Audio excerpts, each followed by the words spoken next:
Halo, halo guys, kembali lagi bersama Olser Out. Nah, di sini kali ini saya akan membantu menjelaskan kenapa kita tidak boleh atau tidak disarankan untuk melihat laporan penjualan uh, dan kemudian membandingkan dengan laporan di akuntansi. Jadi yang pertama kalau kita cek di laporan penjualan di sini ya. Nah, di sini kan ada laba rugi seperti ini katakanlah 100 juta. Kemudian ada HPP 58 juta. Oke. Nah, kalau kita cek di bagian laporan akuntansi di sini, di laporan laporan akunting, itu bisa aja nilainya sama atau berbeda. Tapi kalau di tengah seperti ini nih, ada penjualan 106 juta. Seperti itu. Nah, kenapa bisa berbeda? Yang pertama itu ada satu filter tanggalnya. Jadi mungkin aja di tanggal yang sama di tanggal 1 misalkan kita cek ya, kemudian di tanggal 5 itu kita ada penjualan yang lain, itu makanya bisa beda. Jadi secara secara gampangnya kalau kita cek di tanggal yang sama kemungkinan memang bisa sama. Jadi 100 juta 100 juta. Tapi secara default di akunting Olera itu filternya per bulan. Itu yang pertama. Nah, yang kedua, itu kenapa kita tidak boleh membandingkan yang ada di laporan back office dan akunting. Itu yang paling besar adalah ada jurnalnya. Nah, kita nggak tahu nih di jurnal buku besar ini atau mungkin di kas dan bank atau mungkin di transaksi pos di sini yang dari masuk data pendapatan atau data pengeluaran itu kita ketambahan yang akan atau dianggap sebagai penjualan. Nah, jadi bisa aja nih penjualan yang ada di back office ataupun yang di pos itu nilainya 100 juta. Tapi kita ada entah itu stok masuk, kemudian ada pendapatan lain-lain, ada jurnal manual, mungkin ada transfer kas, ada transfer modal yang dianggap sebagai penjualan. Makanya bisa aja yang ada di pendapatan penjualan ini bisa beda. Nah, ini berlaku juga dengan yang lain.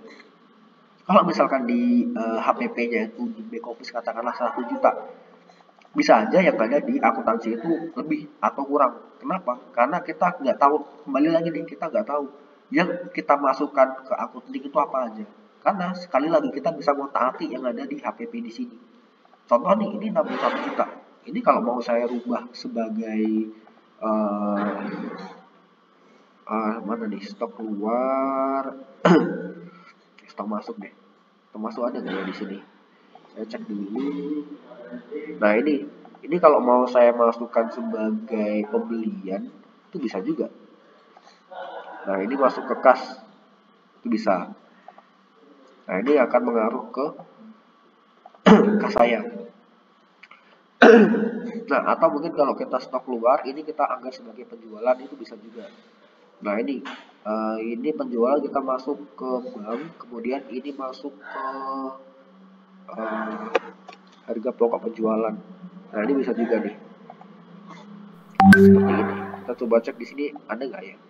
Oh, di sini kebetulan nggak ada. Saya coba lakukan stok keluar dulu nih.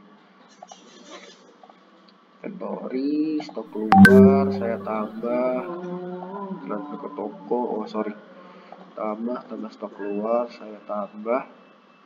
Yang ada di sini. Nah, contoh seperti saya mau keluarin ada 5. Nah, nanti di laporan back office itu bisa aja berbeda. Kita coba posting yang ada di sini ya. Nah, ini udah terposting.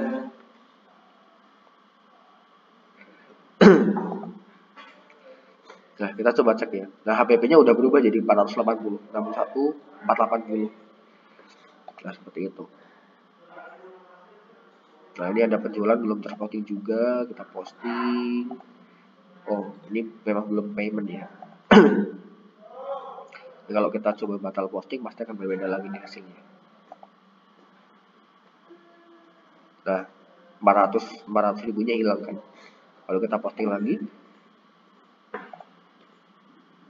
nah itu pasti akan masuk kembali ke HPP-nya. Nah, kita coba cek ya yang ada di laporan penjualan, kita ke penjualan, kita ke bulan ini. This month.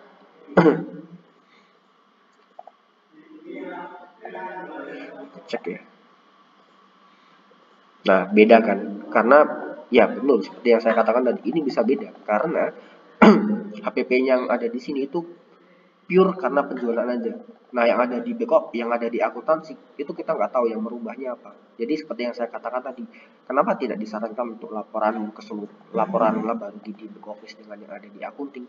Karena kita nggak tahu faktor apa yang akan mempengaruhi di akuntingnya. Bisa saja kayak jurnal manual tadi, kemudian ada stok keluar, kemudian ada apa, atau mungkin ada penjualan yang berbeda dengan yang ada di back office. Seperti yang saya katakan tadi, kita nggak tahu sampai kita benar-benar ngecek itu kenapa, apa sih yang membedakan di back office dan akuntingnya gitu. Karena yang ada di back office itu cuma penjualan aja, benar-benar penjualan gitu. Oke. Nah, mungkin dari saya itu aja sih terkait kenapa sih kita nggak boleh atau tidak disarankan lebih tepatnya untuk membandingkan laporan akuntansi dengan yang ada di back office. Kadang-kadang mungkin kalau ada pertanyaan bisa coba di kolom komentar, nanti akan dibantu jawab oleh saya sendiri atau mungkin tim saya. Terima kasih atas waktunya. Selamat menikmati waktu.